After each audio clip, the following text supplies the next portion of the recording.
என்னன்னா அப்ளைனர்ஸ் இருக்காங்க இல்லையா, இந்த சீலிங் அச்சீவ் பண்ணுவாங்க, ஒருத்தர் 2 பேர் சேர்த்தவங்க, இது மாதிரி ஆளுங்க இருப்பாங்க இல்லையா, இவர்களையும் இந்த மோசடி லிஸ்ட்ல இவர்கள் பெயரை சேர்க்க போவதாக நமக்கு ஒரு புதிய செய்தி வந்திருக்கு மக்களே. அதனால டவுன்லைன்ல உள்ளவங்க எல்லாம் உங்களை யாரெல்லாம் மிரட்டுறாங்களோ நீங்க எல்லாம் பயப்படாதீங்க. என்னுடைய பணத்தை கடைசியில நீ தான் கொடுக்க போற, அந்த மாதிரியான சூழ்நிலை வரப்போகுது அப்படிங்கிறத இந்த செய்தி அவங்ககிட்ட கொண்டு போய் சேருங்க. ஏன்னா உங்களிடம் உத்தரவாதம் கொடுத்து உங்கள் வீட்டுக்கே வந்து உங்களிடம் பணத்தை இந்த அக்கௌண்ட்டுக்கு நீங்க டிரான்ஸ்ஃபர் பண்ணுங்கணும், இல்லை நாங்க கையில நான் பணத்தை கொடுக்குறேன் அப்படின்ட்டு நான் அவங்க போய் இந்த ஸ்டோர்ல கொடுத்தாங்களோ இல்லை அவங்க ஏதாவது அக்கௌண்ட் டிரான்ஸ்ஃபர் பண்றதுக்கு வாங்கிட்டு போய் அவங்க டிரான்ஸ்ஃபர் பண்ணாங்களோ, ஆக மொத்தம் இந்த நிறுவனத்தை உங்களுக்கு அறிமுகப்படுத்தி வைத்து உங்களிடம் பணத்தை போட வைத்ததோ இல்லை உங்களிடம் பணத்தை வாங்கியதோ அவர்கள் தான். அப்போ அந்த எம்டி சத்யானந்தம், அந்த நிறுவனத்தை சார்ந்த டைரக்டர்ஸ், இவர்களில் ஒரு லிஸ்ட்ல வராங்க. இன்னொரு லிஸ்ட்ல இந்த நிறுவனத்திற்கு யாரெல்லாம் அப்ளைனரா இருக்கிறாங்களோ, யாரெல்லாம் அவர்களை சேர்த்து விட்டு அவங்களுக்கு டாப் லெவலில் இருக்காங்களோ அந்த அப்ளைனர்ஸ் எல்லாருமே இந்த மோசடி லிஸ்ட்ல அவர்களுடைய பெயர் சேர்க்கப்பட்டு விட்டதாகவும் யாரெல்லாம் இருக்கிறாங்க லிஸ்ட்டும் மேற்கொண்டு எடுத்துட்டு இருக்கிறதாகவும் ஒரு தகவல். ஆனால் டவுன்லைன்ல உள்ளவங்க யாரும் உங்க அப்ளைனர்ஸ் என்ன மிரட்டினாலும் பயப்படாதீங்க. அநேகமா சத்யானந்தா அவர் வந்து கம்பெனி நீட்டினாலும் உங்க அப்ளைனர்ஸ் தான் உங்களுக்கு பணம் கொடுக்க வேண்டிய நிர்பந்தத்துக்கு ஆளாக போறாங்க. ஏன்னா உங்களுடைய அப்ளைனர் எல்லாருமே தங்களுடைய வங்கியில தான் அந்த பணத்தை மாதம் மாதம் பெற்றிருக்கிறாங்க. உங்களை சேர்த்து விட்டதுக்கான அந்த பண கமிஷன் வருது இல்லைங்களா, அந்த கமிஷன் தொகையை யாருக்கும் இவர்கள் கையில கொடுக்கல. நிறுவனம் என்ன பண்ணிருக்கு, உஷாரா எல்லாரையும் KYC அப்டேட் பண்ணுங்கன்னு சொல்லிடுச்சு. அப்போ KYC லிஸ்ட்டும் இப்போ அரசிடம் போயாச்சு, RBI போயாச்சு, நம்மளுடைய EW போயாச்சு, இப்போ கோர்ட்டுக்கும் போகுது. இப்போ யாரெல்லாம் KYC கொடுத்து அப்டேட் பண்ணி வச்சிருக்காங்களோ உஷாரா நிறுவனம் பார்த்தீங்கன்னா KYC அப்டேட் பண்ணுங்கன்னு வாங்கிருச்சு. அப்போ அந்த KYC பிரகாரம் அப்ளைனர்ஸ் எல்லாம் எவ்வளோ இத்தனை நாளாக வாங்கிட்டு இருக்காங்க டேட்டாவும் அங்கே சப்மிட் ஆக போகுது. இதனால இந்த பணத்தை நான் வச்சுக்கலங்க, திருடது பூரா பங்கு போட்டுட்டோங்க அப்படிங்கும்போது அப்ளைனர்ஸும் இதில் மாட்ட போறாங்க. மாட்டிட்டாங்க, முழுக்க முழுக்க மாட்டிட்டாங்கன்னே சொல்லலாம். இந்த மைவேத்திரிக்கு சப்போர்ட்டா யாரெல்லாம் பேசுறாங்களோ அவர்கள் எல்லாமும் கூட இந்த மணி ஸ்கேமுக்கு உறுதுணையாக இருந்தவர்கள். அவர்களுக்கும் இதுல நேரடியாக பங்கு இருக்கு. ஏன்னா மக்களை இவங்க தான் போய் குழப்புறாங்க. MD போய் எல்லாத்தையும் விடுவிட பேசுறது இல்லை, இவங்க தான் விடுவிட பேசுறாங்க. அப்போ இவர்களுக்கும் இதுல நேரடியான தொடர்பு இருக்குன்னு சொல்லிட்டு இந்த ஸ்கேம் ஆக்டிவிட்டிஸ்ல இவர்களையும் இணைக்க போறாங்க. அதாவது இணைக்க போறாங்கன்னு நான் சொல்றது என்னன்னா இணைச்சிட்டாங்க. இது நமக்கு கிடைத்த தகவல். இந்த நான் பேசிட்டு இருக்கிற இந்த வீடியோ எடுத்துட்டு இருக்கிற இந்த சூழ்நிலையில நீங்க யூடியூப் திறந்து யூடியூப்ல யாரெல்லாம் மையத்திரிக்கு சப்போர்ட்டா பேசுறாங்க, யாரெல்லாம் வந்து யூடியூப்ல இல்லாம இந்த மாதிரி கூகுள் மீட் அங்கங்க கனெக்ட் பண்ணி யாரெல்லாம் நடத்திட்டு இருக்கிறாங்க, யாரெல்லாம் வந்து வாட்ஸ்அப் குரூப் கிரியேட் பண்ணி இவர்களை எல்லாம் வந்து வழிநடத்திட்டு இருக்கிறாங்க, யாரெல்லாம் வந்து இவர்களுடைய அப்ளைனர்ஸ் அப்படிங்கிற லிஸ்ட் எல்லா டேட்டாவுமே இப்போ EW உடைய கைக்கு போயிடுச்சு.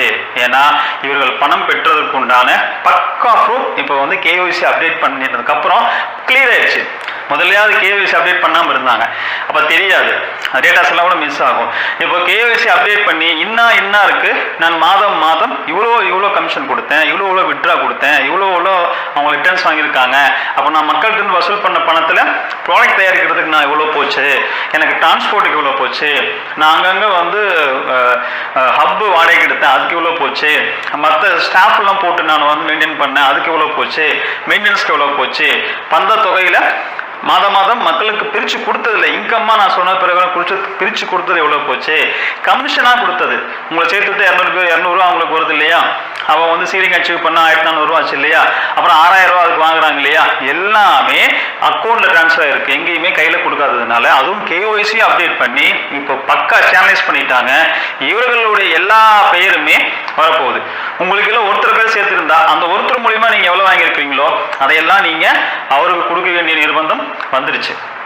உங்களுக்கு இல்லை, நீங்கள் 7 பேர் சேர்த்துருந்தீங்கன்னா அந்த 7 பேர் மூலியமா 36 மாசமா நீங்கள் எவ்வளோ வாங்கியிருக்கீங்களோ அதை எல்லாமே நீங்கள் இந்த அப்ளைனர்ஸுடைய சொத்தை எல்லாம் முடக்கி அப்ளைன்ஸனுடைய சொத்தை எல்லாம் லிஸ்ட் எடுத்து இதையெல்லாம் அந்த மோசடியில் ஈடுபட்ட இவர்களின் பேரையும் சேர்க்கப்பட்ட அதாவது நிறுவனத்தினுடைய MD சத்யானந்த் டைரக்டருடைய சேர்ந்து அப்ளைன்ஸையும் சேர்த்து ஒன்றாக இணைத்து இவருடைய சொத்தை எல்லாம் அதாவது 1-2 அப்ளைன்ஸ் எல்லாம் வாங்கி வச்சிருப்பாங்க இல்லையா, எல்லாத்தையுமே இழுத்து போட்டு முடக்கி கீழே பாதிக்கப்பட்டவங்களுக்கு கடைசியாக வந்தவங்களுக்கு இருக்காங்க இல்லையா அவங்களுக்கு எல்லாத்துக்கும் கொடுப்பதற்கு முழு ஏற்பாடு ஆகிவிட்டது. ஸோ மக்களே, ஸோ என்ன அடுத்தடுத்து நடக்க போகுது அப்படிங்கிறதா நம்ம வெயிட்டிங் பார்க்கறதுக்கு எக்ஸைட்மெண்ட்டாக இருக்கும். இன்னொரு தகவல், நாம் நேற்று வந்து ஈவினிங் ஒரு 6:30 சம்திங்க்கு ஒரு லைவ் வீடியோ போட்டோம். திரு கார்த்திக் பிள்ளை அவர்கள் தி கேடிவி அப்படிங்கிற சேனல்ல எதேதோ பேசினாரு இல்லையா. மைவி3 வந்து ஒரு வெர்ச்சுவல் பேங்க் நடத்துது, இது வந்து வெர்ச்சுவல் பேங்க் நடத்தணும் அப்படின்னா கேவிசி அப்டேட் பண்ணணும். ஒரு பேங்க் நடத்தணும்னா அவர் வந்து இன்வெஸ்டிகேஷன் ஜேர்னலிஸ்ட்னு சொல்றாரு. ஒரு பேங்க் நடத்தணும் அப்படின்னா அதுக்கு என்ன அடிப்படையான விஷயங்கள்லாம் இருந்தால் தான் அவங்க பேங்க் நடத்த முடியும் அப்படின்னு கூட அவங்க தெரியாம அவர் பாட்டில் அவர் பேசுறாரு. மைவி3 பேங்க் வந்து, அதாவது மைவி3 கம்பெனி வந்து ஒரு பேங்க் வெர்ச்சுவல் பேங்க்ல வருது. இது மாதிரி பேடிஎம் மாதிரி, கூகுள் ஆப் மாதிரி இது வந்து நம்ம வந்து வெர்ச்சுவலாக ட்ரான்ஸ்ஃபர் பண்ணுறதுல வருது. அப்போ வெர்ச்சுவலாக வரணும் அப்படின்னா நம்ம எல்லாம் கேவிசி அப்டேட் பண்ணணும். இப்போ தான் ரீசெண்டாக ஆர்பிஐ அனௌன்ஸ் பண்ணாங்க அப்படின்லாம் சொல்கிறாரு. ஸோ ஆர்பிஐ வந்து என்னென்னா இயர்லி ஒன்ஸ் எல்லாரையுமே கேஒய்சி வந்து ரினியூவல் மறுபடியும் செக் பண்ணுறாங்க. இப்போ நமக்கே அக்கௌண்ட் இருக்குன்னா சேவிங்ஸ் அக்கௌண்ட்டு, கரண்ட் அக்கௌண்ட், எல்லா அக்கௌண்ட்டுக்குமே நீங்கள் இப்போ என்ன பண்ணிட்டாங்கன்னா இயர்லி ஒன்ஸு அல்லது 3 இயர்ஸ் ஒன்ஸ் என்ன பண்ணுறாங்கன்னா கேஒய்சி கொடுத்து தான் அக்கௌண்ட் ஓப்பன் பண்ணியிருப்போம், மறுபடியும் ரீஅப்டேட் பண்ணுறாங்க. ஆனால் கேஒய்சி நீங்கள் அப்டேட் பண்ணணும் அப்படின்னு சொல்லி வந்தது 2002. ஆனால் இப்போ 2024, எத்தனை வருஷம், 12 வருஷம் ஆன ஒரு அப்டேட்டை அவர் சொல்கிறாரு இப்போ தான் அனௌன்ஸ் பண்ணாங்க அப்படிங்கிறாரு. அதுபோக மைவி3 நிறுவனம் தன் வெர்ச்சுவல் பேங்க் நடத்துறதுக்கு ஆர்பிஐயிடம் எங்கே பர்மிஷன் பெற்றது? கம்பெனி நடத்துறதுக்கே ஆர்பிஐ பர்மிஷன் பெறல. பிரித்து பல பேருடைய ஜிஎஸ்டி போட்டு செபியில் போய் மாட்டாத அளவுக்கு 100 கோடி ரூபாய்க்கு மேலே டர்ன் ஓவர் ஆச்சுன்னா செபி டேரெக்டாக உள்ளே வந்துடுவாங்க. யாருப்பா நீ 100 கோடி டர்ன் ஓவர் பண்ணுற, உடனே இன்கம் டேக்ஸ் பிரச்சனை வரும், ஆர்பிஐ என்ட்ரு ஆவாங்க, இடபிள்யூ உள்ள வரும். இது எல்லாம் மாட்டாமல் இருக்கிறதுக்கு அவங்க வந்து நாமி அக்கௌண்ட்டில் நிறைய அக்கௌண்ட் ஓப்பன் பண்ணி தான் பிஸ்னஸ் நடத்திட்டு இருக்கிறாங்க. இவங்க வந்து வெர்ச்சுவல் பேங்க் நடத்துகிறாங்களாம். ஸோ அதெல்லாம் விட பெரிய காமெடி. நமக்கு என்னென்னா, நம்ம சொன்னோம் எல்லாம் பேசினார். நமக்கு வந்து ஜூனியர் விகடனில் ஒரு ஆர்டிக்கல் போட்டிருந்தாங்க. அந்த ஆர்டிக்கல் பற்றி ஒரு வார்த்தை கூட அவர் இதை பற்றி பேசலை அப்படின்னு நான் ஒரு 6:30 மணிக்கு லைவ் வீடியோ போடுறேன். கிட்டத்தட்ட பார்த்தீங்கன்னா ஒரு 9 மணி 10 மணி வாக்குன்னு நினைக்கிறேன். அவர் உடனே ஜூனியர் விகடனுடைய ஆர்டிக்கல் நடந்த குளறுபடிகள் அப்படின்னு சம்திங் ஏதோ ஒரு டாபிக் போட்டு அதுபோல் வெளியே அம்பலமானது அப்படின்னு சொல்லி போட்டு அதையெல்லாம் பேசுகிறார். அதில் ஒரு முக்கியமான பாயிண்ட் சொல்கிறாரு.